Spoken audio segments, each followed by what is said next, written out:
धन धन सदगुरु। गुरु प्यारी साध संगत जियो, महापुरुष हमें समझाते हैं कि संगत का कितना असर पड़ता है। हम अक्सर देखते हैं कि एक ही घराने के बच्चे जब अलग अलग माहौल में जी रहे होते हैं तो उनका चरित्र, उनकी बातचीत करने का तरीका सब कुछ अलग अलग ही होता है।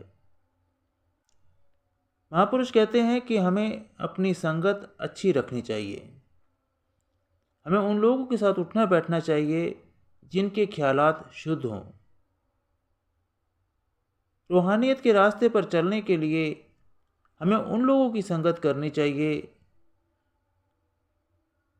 जो प्रभु के प्यार से भरे हों, जो हर वक्त प्रभु प्रीतम की ही बात करते हों।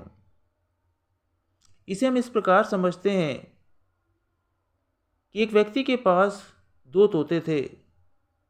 उन दोनों तोतों को बेचने के लिए एक एक पिंजरे में दोनों को अलग अलग बंद करके सड़क के किनारे बैठ गया।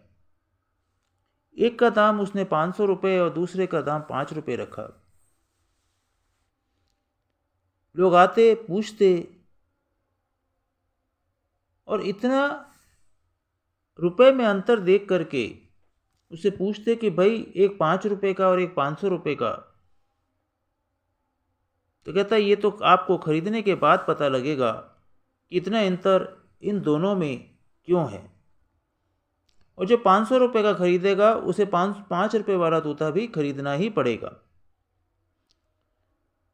कई लोग आए, देखा, समझा, लेकिन खरीदा नहीं।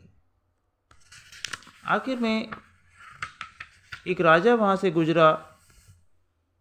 उसने देखा कि एक व्यक्ति तोते बेच रहा है। राजा ने पूछा कि भाई इनका क्या दाम है। उसने कहा महाराज एक तोता 5 रुपये का और दूसरा 500 रुपये का है। बोले भाई इतना अंतर क्यों है। बोले महाराज ये तो खरीदने के बाद ही आपको पता लगेगा। आप दोनों तोते ले जाइए, आपको अंतर स्वतः मालूम पड़ जाएगा। राजा उन दोनों तोतों को घर लेकर आया।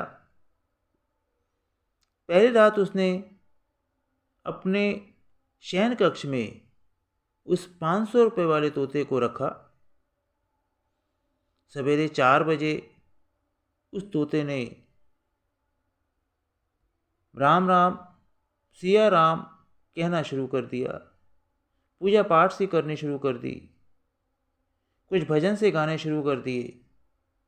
राजा की आंख खुली कि सवेरे सवेरे उसे प्रभु का नाम सुनने को मिला, भजन सुनने को मिला और बड़ा खुश हुआ। दूसरी रात उसने कहा इस 5 रुपये वाले तोते को आज मेरे बिस्तर के पास रखा जाए।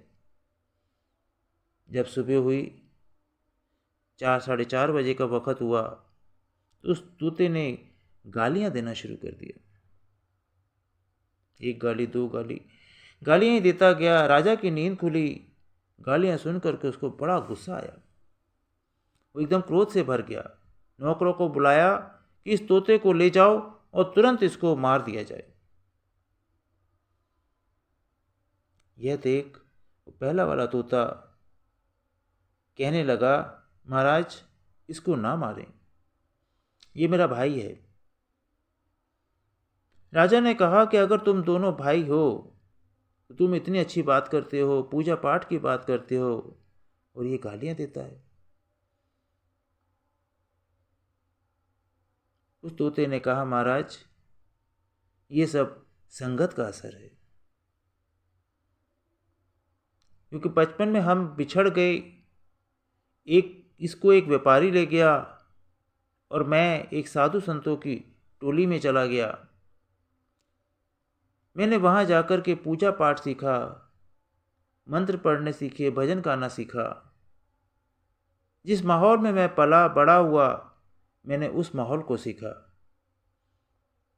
ये मेरा भाई उस व्यापारी के यहाँ गया। वो व्यापारी हर वक्त अपने ग्राहकों से, अपने लोगों से इस तरह की बातें करता था, गाली गलौज करता था, तो उसने उस गाली गलौज को वहाँ पर सीखा। इसको माफ़ कर दें। राजा ने उस तोते की बात को सुनकर उस 5 रुपए वाले तोते को पिंजरा खोलकर उड़ा दिया। तो ये संगत का असर, हम किस संगत में हैं, इस बात का हम पर बहुत असर पड़ता है। वैज्ञानिकों ने भी एक खोज में देखा कि उन्होंने सफ़ेद रंग के चूहों के झुंड में 1-2 काले रंग के चूहे डाल दिए और देखा कि कुछ महीनों बाद उन सफ़ेद चूहों का रंग भी थोड़ा थोड़ा बदलने लगा। उनके ऊपर उन काले चूहों की कालिख चढ़ने लगी। इसलिए महापुरुष बार बार समझाते हैं कि हमें अपनी संगत अच्छी रखनी चाहिए। हम ऐसे लोगों के साथ जिएं जिनके साथ समय व्यतीत कर हमारा ध्यान प्रभु की ओर लगे।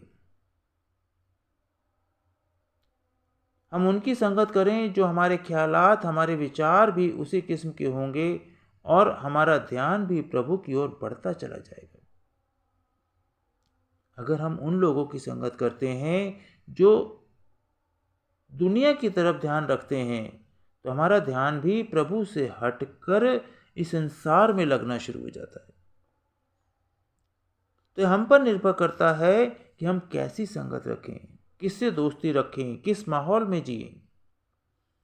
कई बार इंसान सोचता है कि मैं अपना माहौल नहीं बदल सकता, लेकिन महापुरुष समझाते हैं कि भाई कर्म जो हमारे साथ जुड़े हैं उन्हें तो हम नहीं बदल सकते, परंतु 25% जिंदगी हमारे ऊपर निर्भर करती है। हम उसको अपने हिसाब से चला सकते हैं, उसमें हम अच्छे कदम उठा सकते हैं, प्रभु की नज़दीकी पा सकते हैं।